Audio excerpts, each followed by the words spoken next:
Morning friends. आज मैं फिर से हाजिर हूँ एक नई वीडियो के साथ। आज की इस क्लास में हम पढ़ने वाले हैं एक छोटा सा टॉपिक जिसका नाम है प्रकाश का परावर्तन। आज हम प्रकाश के परावर्तन तथा परावर्तन के नियम के बारे में पढ़ने वाले हैं। ये बहुत ही छोटा और इंटरेस्टिंग है क्योंकि परीक्षा की दृष्टि से ये बहुत ही इम्पोर्टेंट है। ये परीक्षाओं में जैसे बोर्ड के परीक्षा आने वाले हैं पेपर, ठीक है। तो इसमें ये इसकी दृष्टि से पेपर की दृष्टि से बहुत ही इम्पोर्टेंट है। तो आइए इसको स्टार्ट करते हैं। क्या है प्रकाश का परावर्तन?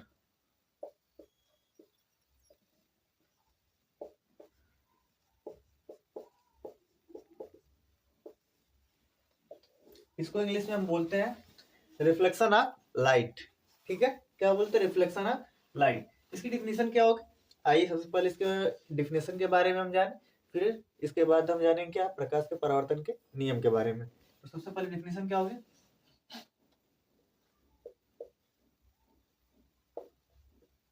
जब प्रकाश किसी माध्यम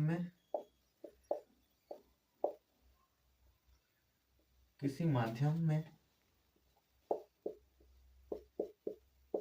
गति करता है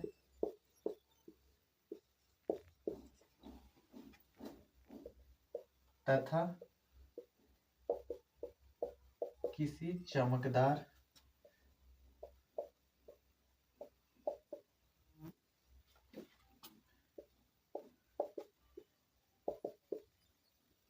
चिकने तल से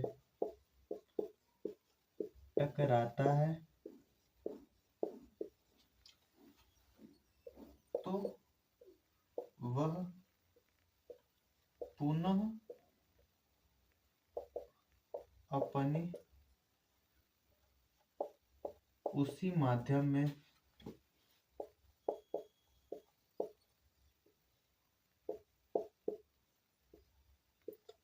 वापस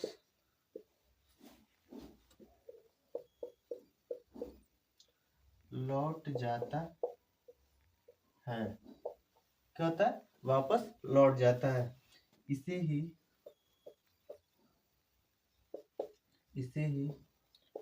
प्रकाश का परावर्तन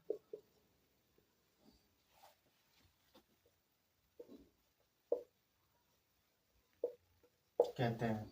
जैसे डिफिनेशन में क्या है? जब प्रकाश किसी माध्यम में गति करता है तथा किसी चमकदार तल से टकराता है तो वह पुनः उसी अपनी माध्यम में क्या होता है? वापस लौट जाता है। इसे क्या कहते हैं? प्रकाश का परावर्तन कहते हैं। जैसे मान लेते हैं कि क्या है, कोई तल हम ले लेते हैं जो क्या है? चमकदार है, ठीक है। ये कोई मान लेते हैं क्या है? कोई तल है, ये क्या है? शाइनी है, चमकदार है। पीछे क्या हुआ? कलई किया हुआ। कलई का मतलब पेंट है, ठीक है। और जब प्रकाश की किरण किसी माध्यम से आती है और इससे टकराती है तो पुनः टकराने के पश्चात उसी माध्यम में वापस लौट जाती है, ठीक है। इसे क्या कहते हैं? प्रकाश का परावर्तन कहते हैं। परावर्तन के दो नियम होते हैं। पहले अच्छा, कुछ और इसको जान लेते हैं। जो प्रकाश किरण इस दर्पण की तरफ या इस चमकदार तल की तरफ आते हैं उसे आपतित किरण कहते हैं। आपतित किरण। और इस तल से टकराने के पश्चात जो पुनः वापस लौटती है उसी माध्यम वापस किरण आती है उसे कहते हैं परावर्तित किरण। परावर्तित किरण, ठीक है। इतनी बात समझ में आई?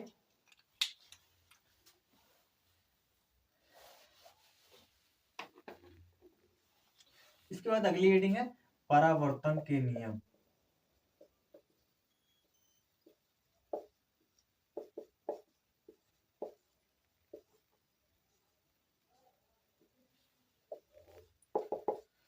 परावर्तन के नियम क्या क्या है? परावर्तन के मुख्यतः दो नियम है, ठीक है। जिसमें पहला है, इसकी एक डायग्राम पहले हम बना लेते हैं उसके बाद हम इसके नियमों को पढ़ते हैं।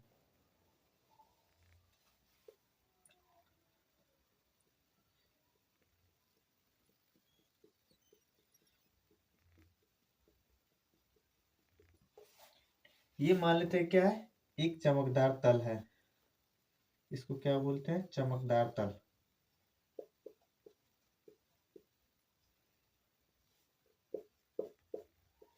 ठीक है, अब मान लेते हैं कि कोई एक प्रकाश किरण है,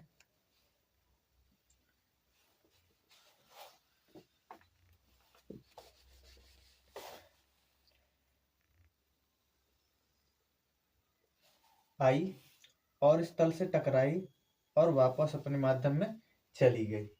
ठीक है, तो ये जो किरण होगी इस तल के तरफ आ रही, इसको हम कहते हैं आपतित किरण।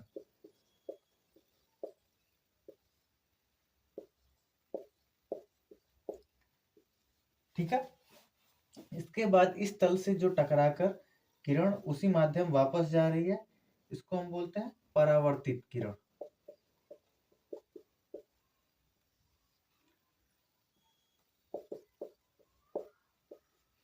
इतनी बात समझ में आई। अगर ये किरण जहां आ रही टकरा रही है और जहां से वापस जा रही है, यहीं पर एक लंब अगर हम इस पर डाल दें, बिल्कुल सीधा अगर एक लंब डाल देते हैं तो इस पर क्या करेगा, अभिलंब का कार्य करेगा। क्या करेगा, अभिलंब का कार्य करेगा। तो इसका पहला जो नियम है परावर्तन के नियम का, कि आपतित किरण, ये अभिलंब है, अभिलंब,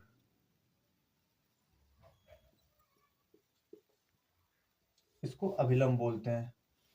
ठीक है, तो पहला नियम यही है कि आपतित किरण तथा अभिलंब के बीच बने कोण तथा परावर्तित किरण तथा अभिलंब के बीच बने कोण का जो मान होता है वो सदैव बराबर होता है। ठीक है, इसको, इस कोण को आई और इस कोण को आर से रिप्रेजेंट करते हैं। तो सबसे पहला क्या है, आपतित किरण जो आ रही है और अभिलंब के बीच के जो कोण होते हैं तथा परावर्तित किरण तथा अभिलंब के बीच का जो कोण होता है वो दोनों का मान एक दूसरे के बराबर होता है। तो यहां से लिख लेंगे, क्या हो जाएगा, आपतन कोण, इसको हम आपतन कोण कहेंगे, इसको परावर्तन कोण। पहला नियम जो होगा इसका, आपतन कोण का मान परावर्तन कोण के बराबर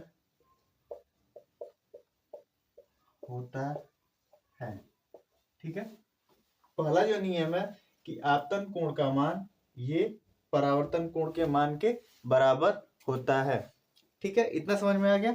इसके बाद दूसरा है क्या, आपतित किरण तथा परावर्तित किरण तथा अभिलंब तीनों एक ही बिंदु पर मिलते हैं। क्या होता है, आपतित किरण, परावर्तित किरण तथा उस बिंदु पर डाला गया जो लंब है, तीनों एक ही तल पर होते हैं। तो यहां से हो जाएगा आपतित किरण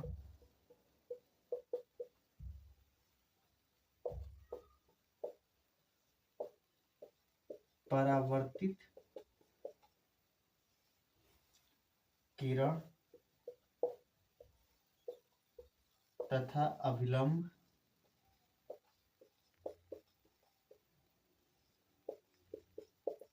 तीनों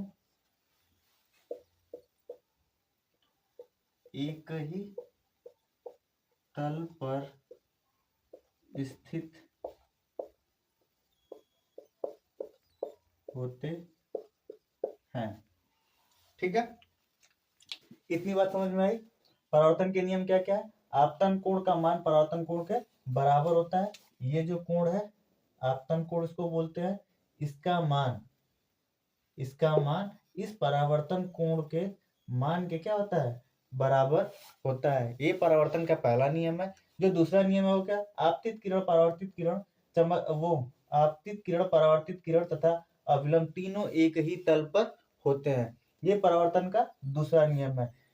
इस पृथ्वी पर जो भी परावर्तन होते हैं, चाहे शीशे से हो या फिर किसी चमकदार तल से हो या फिर किसी चीज का रिफ्लेक्शन हो, वो सब इसी नियमों पर क्या करते हैं, कार्य करते हैं। ठीक है, मुझे उम्मीद है कि आप सभी को ये वीडियो अच्छे से समझ में आया होगा, ये टॉपिक बड़े अच्छे से समझ में आया होगा। अगर वीडियो आपको पसंद आई हो तो इसे लाइक करें, शेयर करें, सब्सक्राइब करें और अपने दोस्तों के साथ इसको क्या करें, शेयर करें। और आप लोग वीडियो देखते हैं लेकिन वीडियो को सब्सक्राइब नहीं करते हैं। ये वीडियो बनाने में बहुत ही मेहनत लगता है। प्लीज़ आपसे रिक्वेस्ट है कि वीडियो देखें और उसको सब्सक्राइब करें चैनल को। फिर मिलते हैं एक नई वीडियो के साथ, तब तक के लिए धन्यवाद।